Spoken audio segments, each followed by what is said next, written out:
Everyone, and welcome to eSight Vision Central, a coaching panel discussion on rediscovering the outdoors with the eSight Go. Today is April 24th, 2026. Thank you, everyone, for coming to the event today, and I hope you enjoy the coaching panel. So, just for the agenda, we're going to do some introduction and housekeeping, discuss the eSight Go MSRP, discuss candidates for the eSight Go, and then get into our coaching panel discussion about rediscovering the outdoors with eSight Go. I don't think is your screen shared, Tyler? Sorry. I should be. Is it? Thank you, Leah. Are you seeing No, it? okay, it is. I'm sorry. Okay, yes, it is. I apologize. No, We're no, this live, is people. good. See, this is it. We are live, so things might happen, which is Yeah. great. And to raise your hand during the panel discussion, Control Shift and K on a PC and Command Shift and K on a Mac. So, during the panel discussion, if you have questions about outdoor things that we're discussing, please feel free to raise your hand or press the buttons here. We'll be happy to bring you in. This session should take about 30 to 45 minutes. And to access any of the old Vision Central webinar recording, please go to your eSight YouTube channel at youtube.com/eSight. So the eSight Go MSRP, the MSRP for the eSight Go is as follows.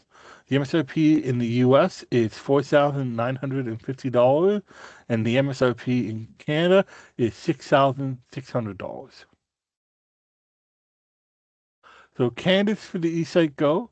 eSight Go, this is just a generality. If you have specific questions on whether the eSight Go is good for you, can help you, I recommend definitely calling in to Gentex to ask questions about eSight and they get properly screened. But in general, eSight is designed to help those with 20/80 to 2600 vision loss, acuity, and it can help those with central vision loss.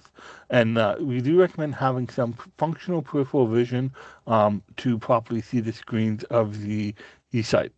eSight Go consists of a variety of visual conditions, but conditions that affect peripheral vision, such as glaucoma and retinitis pigmentosa, can be a bit more challenging to assist. And so now we're getting into a coaching panel discussion about rediscovering the outdoors with eSight Go. So we'll kind of have some subtopics here that we might get into, but we thought it would be, with the warm weather coming up and, getting out there with the eSight, just kind of getting, sometimes with having low vision, taking the time to get back into the outdoors and using the eSight to see things would be a fun topic of discussion. I know for myself, just for gardening and so forth, one of the things that I really liked with the eSight Go was just being able to, well, it's the eSight technology in general, and I've been around for a long time, is being able to zoom in and see plants and being able to use the contrast and see the details of things. So for me, if I was looking at a plant or looking at flowers and so forth, I would have to get very close to it with my vision loss.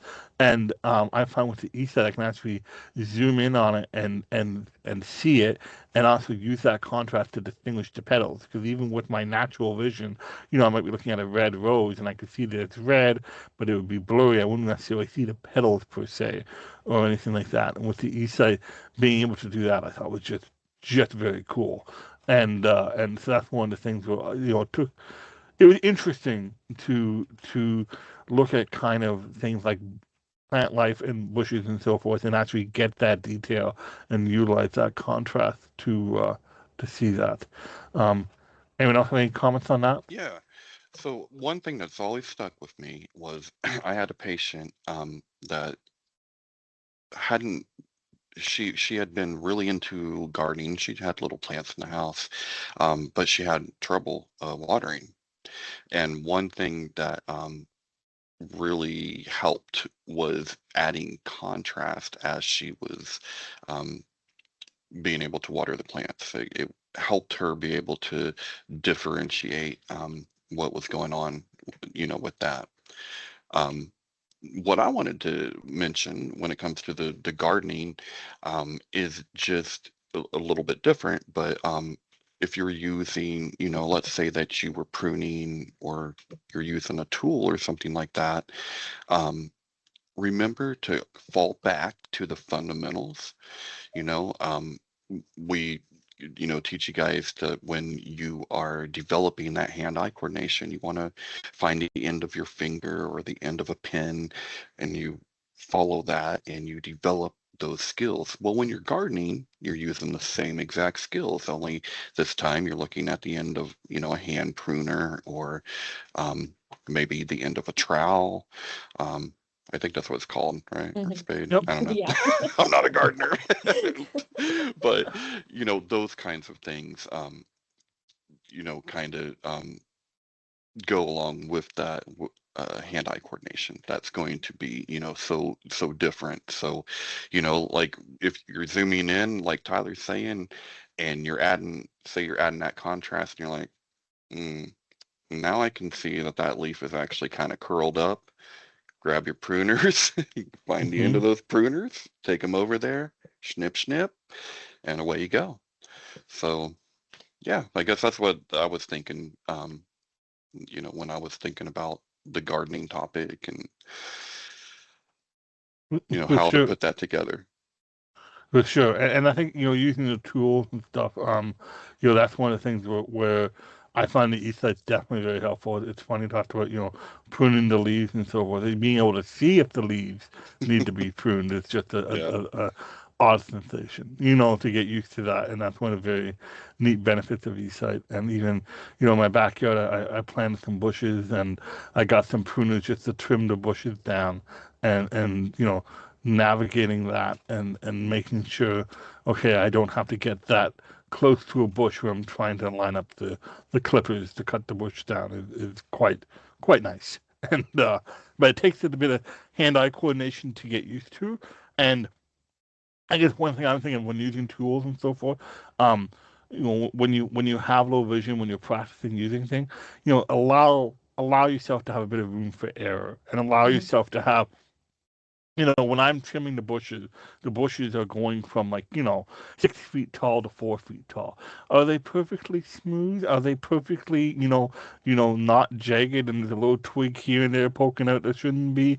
No, it's probably there. But you know what? The fact that I was able to do it and able to trim it and able to be independent and do it is the main thing, right? I know it's not going to be winning award shows at a gardening convention or anything like that, but that's Yeah. not what I'm after. It's the independence of doing it.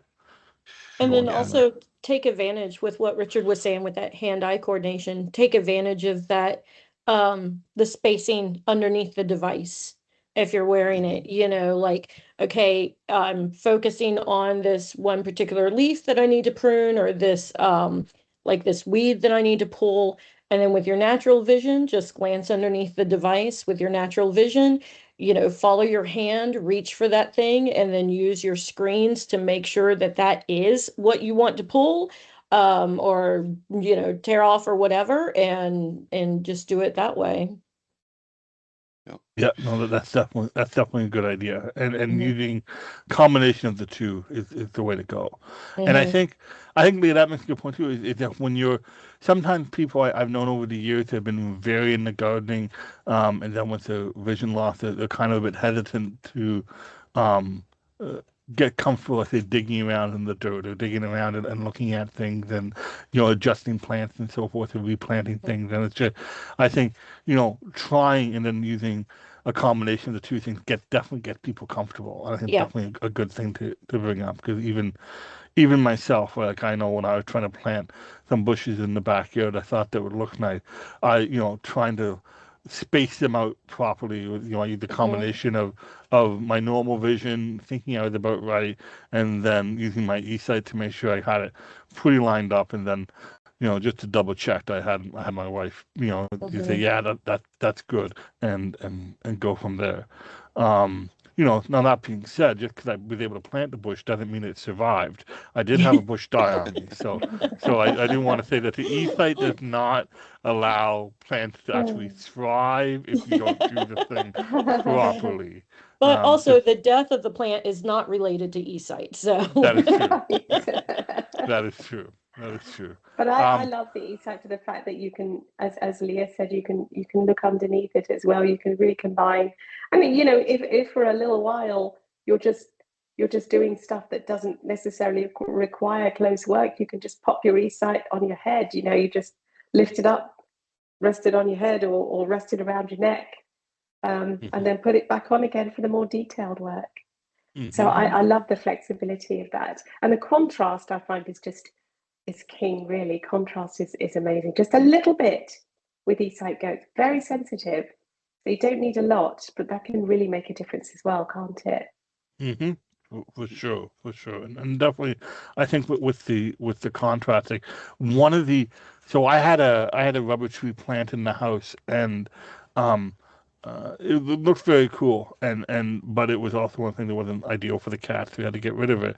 But the plant leaf had different shades of green on it and different stripes on the leaves, and I could kind of see the severe color change if it's like a very light green to a dark. But with the eSight, when it turned on the contrast, I could really see the pattern. I thought that was so cool because I was like, it was like looking at a different plant almost, right?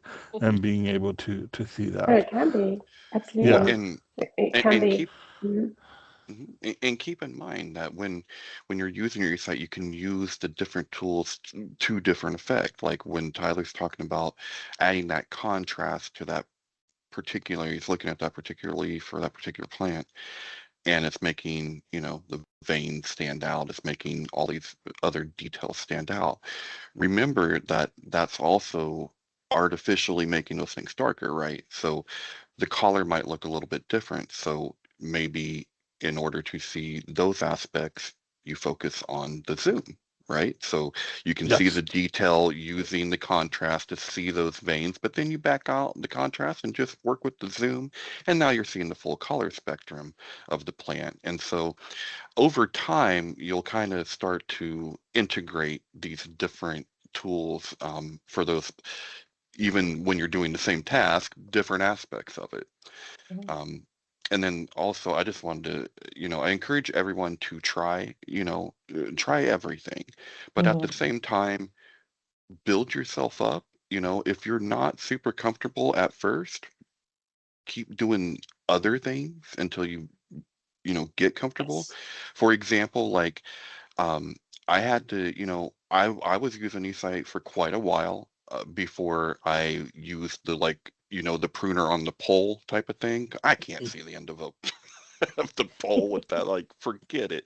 But I was like, wait, I bet I can, with this, and I could, but I had to get comfortable with it Mhm. because there was a lot going on, right? As we zoom in, your field of view is going down.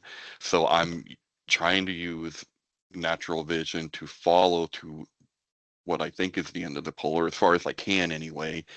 Then I'm looking through here to try to see the end, see if I get it on the limb I'm trying to get to. So it can feel overwhelming at times. So, build yourself up and give yourself permission to be comfortable before Mhm. saying, "Ah, it didn't quite work." I've done things that sometimes it took 2 or 3 times before everything just clicked, and I don't have an explanation for why it clicked, but it did, and Mhm. so yeah, just some encouragement there with that. Yeah, Yeah. I think that's very wise. Very wise. It takes, using eSight with activities, it really does take a little bit of time to get used to it and find out what works for you, because Mhm. everybody's different and everybody's going to have different techniques. So I think this is where practice comes in. It's very important. For sure, and like practicing with the different tools, like the pruning on the pole. I don't think I'd trust myself with that. I don't think I'd have the wherewithal to not like mangle my tree. So I think I'll leave that one to Richard. But that's just kind of my confidence with that tool. Where other ones I'm pretty good at, you know what I mean, and going from there. And I think it's just that using tools that you're comfortable with, or using things in the garden that you're used to using, and then trying to experiment with other tools and, and, Mhm. and going from there. Like I have a long pruning thing where it's just they're not hand clippers, but I can actually stand back to clip the bushes. And just lining that up and making sure I clipped them did take some time, and go from there. So definitely, yeah, no, it's just practice and giving it a shot, right? And going off that. I was it's kind of fall in the same topic and kind of combining with outdoor care tips, but um, there is a device I bought for cleaning my gutters in around the house, and it is a telescopic pole that has like a hook on it in a sense. So the idea is you hook a garden hose up to it, and then you place the telescopic pole into the gutter, and then turn on the switch to spray water to clean out your gutters. And it works quite well, and it does work pretty good. But what I had to do for that was, because it's spraying water through the hose, I didn't use my eSight to while I'm actually using when I'm spraying it, but I used my eSight to get comfortable using the tool. So, for example, I was kind of getting the eSight to zoom in on the gutter, placing the hook, getting a feel for how it should look, getting a feel of how it should hook up and how I should use it. So the idea is you start at the east trough and then move it over along to spray out any leaves and so forth, and you're using that water to spray down the hose, and seeing that, and then kind of knowing, okay, I can make this work. I The just dress need to do rehearsal. it. Yeah. What's that? It's a dress rehearsal. Yeah, that's a good way to call it. That's exactly it. Like, and then when I knew I was going to use the water, I kept the eSight well away. Like it was not doing it. And I'll be honest, I made a mess. But it was the fact that I bought that tool, and I was going, okay, this is supposed to help with cleaning the gutters, and I was much more comfortable than getting up on a ladder and trying to do it that way. I thought, well, I could buy this tool, stand on the ground, and use it to hook into the gutters, and it works great. But to do the dress rehearsal was totally with the eSight and totally experimenting with it that way, and then knowing, okay, there's going to be water. eSight's not waterproof. I'm going to have to, make sure I keep the device safe, and that's exactly what I did, and it worked. It worked out well. And so just kind of being aware of my environment, right, and being aware of any potential problems. And I will admit, when I first turned on the water, I shouldn't have done too hard, and my practice did not go very well, and I might have sprayed the driveway more than the eaves troughs, but that's okay. Did the cars wash around you? Yeah, I did. I actually got my neighbor's car, and then when he came out, he's like, "Was it raining?" I'm like, "No, it's just me out here." You just got a free car wash. Yay. Yeah. I found also that so when I started doing some yard work, I found I had a lot more success when I purchased my own equipment or tools. And it was basically the one that I'm talking about the most is a weed eater edger type deal. So I had to read the directions on how to put it together, how to assemble it and everything, and then read the directions on how to use it. I had the directions. It was all brand new. And so having never had used one before, I was able basically to start completely from scratch, and basically did what Tyler did of the dress rehearsal type thing of, okay, if I squeeze this button, turn it this way, like what does each individual component do? And I had the eSight on, and for bigger stuff of like pushing the button and moving it, I would use my natural vision, but for like reading the directions on assembling it and putting the parts together and stuff, definitely had the eSight. But I took my time with it and wasn't under any pressure for that particular moment to weedy and edge the yard, so having, if you can start sort of like a minor project when you're not under that kind of pressure, then you can take it a lot slower. You can get accustomed to what you're doing. You can do more of a smaller scale version of what you would eventually want to have happen. And you don't have that rush and again, that pressure to where, oh, if I mess up, it's the end of the world, and you can get acclimated to it and learn how to use your eSight in those particular situations on a more even scale. So And I think one thing I guess to keep in mind with that too Lee, is that, when we're talking about, like, say, rediscovering the outdoors, gardening, Hmm. and so forth, we're going off that you're comfortable with the eSight with the basic functionality, right? We're Yeah. not saying for a lot of people, if you're like, I like gardening, I have the eSight, and to try everything all at once Oh yeah. together No, of definitely learning not. Yeah. of learning the Take it eSight Yeah. slow. and learning Yeah. the Hmm. new task, right? And I think that's one thing to keep in mind, is that you're comfortable with what the eSight's doing as a technology and Exactly. as you're using it and what it can do, and then taking that and applying it Hmm. to being Exactly. outdoors, right? And then, like, in Leah's Hmm. project with the edger and stuff, she wasn't struggling to use the eSight. She's using that to supplement how she's reading the directions and so forth Hmm. with that tool, and going from there.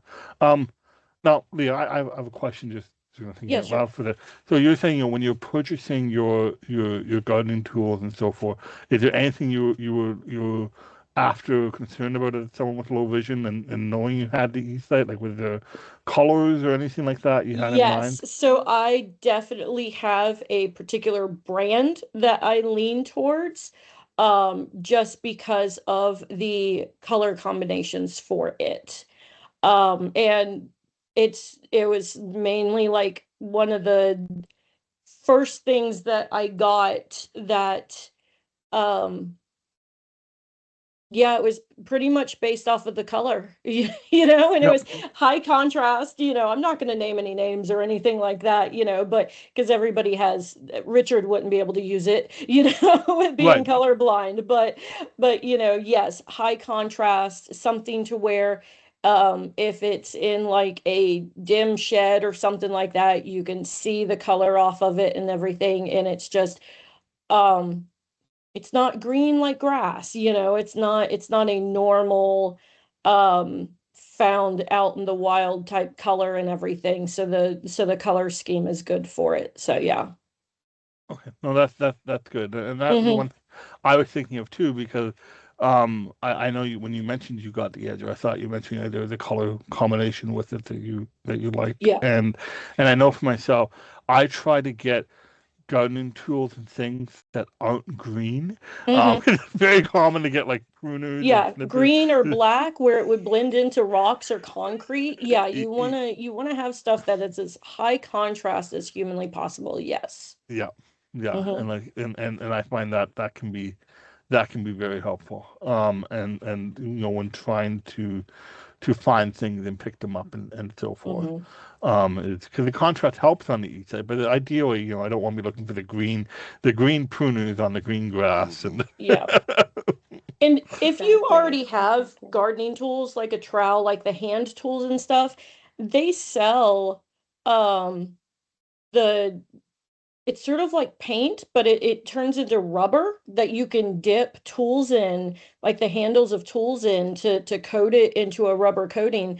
And it comes in all sorts of bright colors and things like that. So don't feel, if you already have an established gardening kit, but it's not a color that you can see easily, and you're realizing that, don't feel like you have to go out and buy a whole brand new kit. Just buy this particular paint and dunk the handles in and just recoat the handles into a brighter shade if you need to. So, that's a great idea. Thank you. That mhm. that. Oh, I So like that. I never. practical. So I've even, practical. Oh my goodness. uh, Yeah, I Yeah. wish and I was in. I wish I was as good a gardener as you guys obviously are. I'm not a good gardener. My husband does all the gardening, but I do like to look at the stuff in the garden. So I get to be the observer after the fact. I love to look at the flowers in our garden. I love to, again, zoom in on those and look at the real detail from afar. You can do this from afar, and it's lovely to be able to do it, to be able to see the petals, the way that they fold. If you ever see roses from afar, and different colored roses too, and all the other, we've got some. I live in Florida, so you have a lot of tropical plants and flowers, and so beautiful orchids, and different sort of these blue flowers that come out in the day, and disappear at night. They disappear as the evening comes on, and you have, Oh, of course, you oh yeah, you have bromeliads, you have poinsettias, you have bougainvilleas. I don't recommend that I don't recommend that people get too close to bougainvilleas though, because they are horribly sharp. Horribly sharp. They can go right through your skin. They are awful, but they look so pretty. These pretty pink flowers. They're just gorgeous. I don't know if you have them everywhere, but I think they're a tropical plant. But again, using your eSight to see things like that is just beautiful. Just beautiful. So I like the observing of them and looking at even the palm trees. We've got lots of palms here, bottle palms, different types of palms, all sorts of, even little pineapple plants. They're called pineapple plants. I don't know if they don't literally have the large pineapples on them. They have these tiny little pineapples, but the pink flowers are so lovely. And again, with your eSight or with my eSight, I can really appreciate the detail that I would definitely otherwise miss. Yeah, Sure. talking about the viewing things like that, Jeanette, it reminds me of when my daughter was a little bit younger.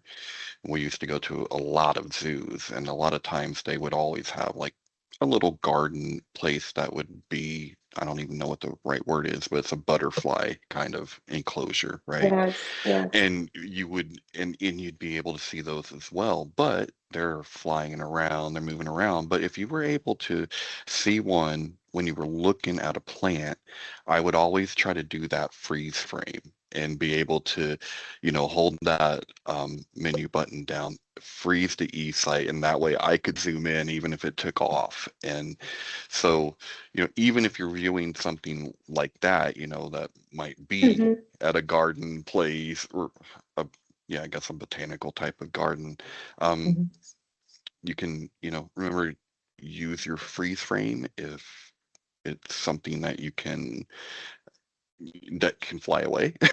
Yeah. Oh, That's a good idea. 100%. So, yeah. 100%. Oh yeah, like the birds looking at the birds in the bird feeder. If you have a bird feeder Yeah. and you're using your tilt feature on your eSight to look up, instead of you having to sort of crane your neck, you could use the tilt feature on the eSight to go to like 0 or -1, maybe 0. I find that's the highest kind of tilt level. Ironically, it's 0, and I find that is a lovely feature to use if you're looking at a bird feeder and you're looking at the birds. You see birds pecking away at the food, and you know that they're going to disappear anytime. So use the freeze. And the other cool thing that I don't know if people do this generally, but I've done this before. If you're looking at something and you want to show a family member or a loved one what you're looking at and how you're seeing it, you can stream your eSight on your eSight companion app. And actually, what I have done before is taken a screenshot of what I've been streaming on my eSight and showing it to one of the members of my family or whatever, and it blows them away, because you can actually zoom up on something and screenshot it, because you're actually viewing it on the phone. It's streaming through your phone, and it's a very cool feature. Has anyone else done that? Yeah, I mean, I haven't used screenshot on my phone, but the e-show for sure. I definitely shown off in the past, what the device is doing and what they're seeing and so forth. And making that work. No, it's definitely something that works for sure. And I think the freeze frame as well. I was just thinking, Richard, when you freeze something, you can also zoom in on that frozen image too, right, and pan Oh, yeah. around that image to really see the Good idea. detail of that, like the birds, right, or things. And that's one of the things that uh, it takes some time to get used to, right? So if you freeze it and then zoom in on that image, you can then move your head to pan around that image to see it with more detail. Is It's pretty fun because you can use that for frozen images or reading text. I know we haven't gotten to read, but it's the same functionality, right? Which is quite cool. And yeah, I know the and the eShare itself. Anything streaming that anything you do on the device shows up on the eShare. So if you're freezing an image or doing anything like that, that'll be replicated on the eShare stream of the device. It's good. Yeah. And of course, the other thing about outdoors, which I know a lot of people ask about, is, how do they sort of take away the glare of the sun. And again, in Florida, it's a big deal, and I'm sure it is in California as well. Cosmo probably has the same thing. Now, I sometimes find that wearing a wide-brimmed hat can help to just take that glare away, so that when you're outdoors, looking at things in its bright sunlight, you don't sort of have the sun going straight into your eyes. Then you can wear a hat. Does anybody else have that experience, or have any other tips for that? Yeah, the hat is probably the easiest and most comfortable thing that you can do. I have used, you can anything, almost like the plastic insert that you get when you're dilated, after something like that is less dark, that you can insert or kind of in between your eyes, and eSight can also help. Yeah, so that But it makes a little like cup around the bottom of the eSight. Is that what you're sort of well, thinking? on the sides in particular, because Yeah. obviously we Hmm. want that underneath vision, but the sun, it seems like it's really the sides where it will come in, um, and so, or at least that I found for me, right? So that's why, like, my sunglasses always have the wrap around. It's not because I'm a cool guy. It's just I need that. So, but you can kind of get this. But because glasses push the eSight so much further out, and it makes it more uncomfortable, um, I've tried using just those like little plastic inserts to get the same effect, basically. Yeah, very cool. So Very cool. Good. yeah. Very cool. Yeah. Nice. Okay. I think we talked about a lot for the outdoors today. I think this was good fun. Um, anyone have any questions, or anything want to raise their hands? Or anything you want to clarify, you can feel free to raise your hand for sure. We're happy to chat. And Devesh, you can let us know if Yep. someone's there. So I don't see any hands up. Okay. All right. Well, if if anyone is talking about kind of rediscovering the outdoors or using gardening tools and viewing plants and so forth, always feel free to reach out to your coach. And glad that hope everyone enjoyed the discussion. And I think we covered a lot. And like I said, just practice and have fun with it. And enjoy using the eSight Go, and enjoy using the eSight technology. Is definitely the main thing of encouraging with this and trying different things. So thank you everyone for who joined today on this coaching panel discussion. Thank you. Thanks. Bye, Thank everyone. you. All right, bye Bye. everyone. Bye.